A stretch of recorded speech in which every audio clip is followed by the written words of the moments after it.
Hello, I'm Jennifer Layton here at WBOC's Historic Studio D. You're watching Delmarva Life. Oh, I can't wait to taste those cupcakes. Goodness, that sounds so good.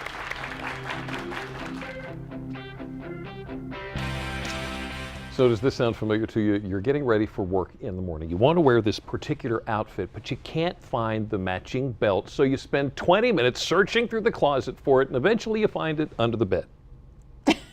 Story of my life, Jimmy. An organization is something many Americans struggle with every single day. According to the National Association of Professional Organizers, the average American burns 55 minutes a day looking for things they know they own but cannot find. And 80% of household clutter is the result of disorganization, not lack of space. That same group believes getting rid of clutter would eliminate 40% of housework in the average home. And the U.S. Department of Energy reports that 25% of people with two-car garages don't park any cars in their garages. 32% only have room for one. It sounds like we just have too much stuff, and that may be why professional organizers are in high demand. And this time of year, a lot of us set goals to become more organized. I recently got the opportunity to have a professional organizer help me clean out my closet, and boy, was it an eye-opening experience. So I'm almost afraid to show you my closet. I'm sure it's not that bad. For me, the hardest part was showing Kristen the mess that I had in my closet. What do you think? Doesn't scare me one bit. Really? No. Apparently, she's seen worse. This looks like a busy person lives here. Scares me.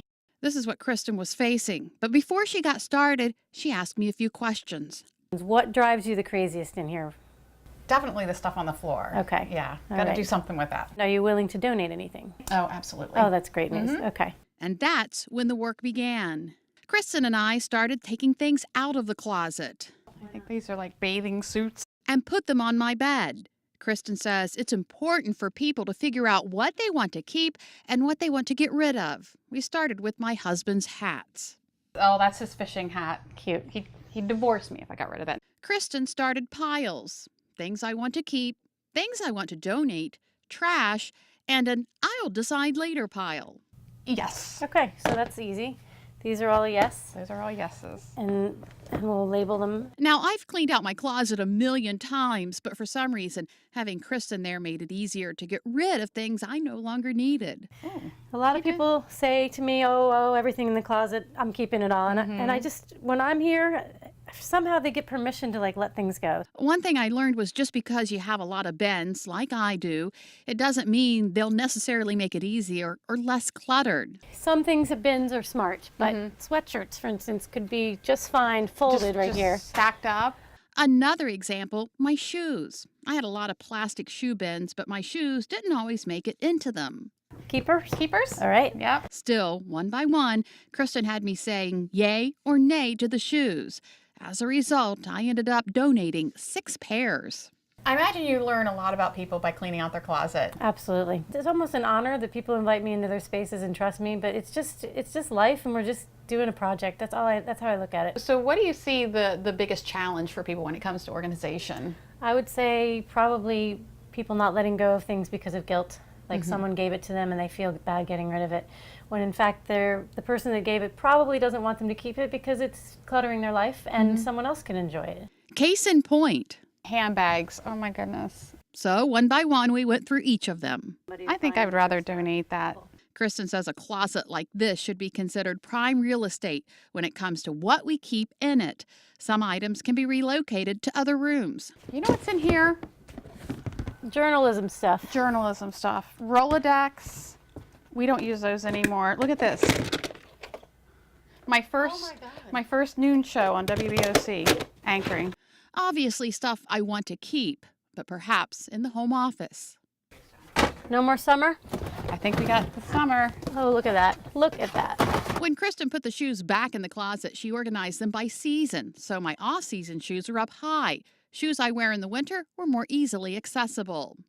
And just like everything else, one by one, Kristen showed me articles of clothing I had hanging in the closet. One by one, I decided whether I wanted to keep or donate them. Kristen says she really doesn't have a one-size-fits-all plan to organizing. She says it all depends on who she's organizing for. You really have to get to know their personality. A little bit. Yeah. And there's something about hiring someone who's not your family or friend, because I don't have no judgment or what's the word? I have no investment in the fact that I didn't give you that purse. And you know, there's lots of stories that come with things, but I'm just here to be your. It's almost like someone called me a personal trainer for your stuff. And they're right. Trimming down has never felt so good. All right, we did it. I know. It's amazing. How do you feel? I feel great. I really do. Awesome.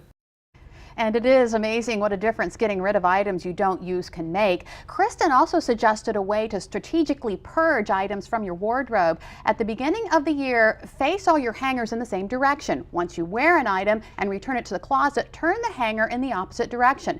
At the end of the season or year, get rid of any clothes where the hanger is still facing the original way.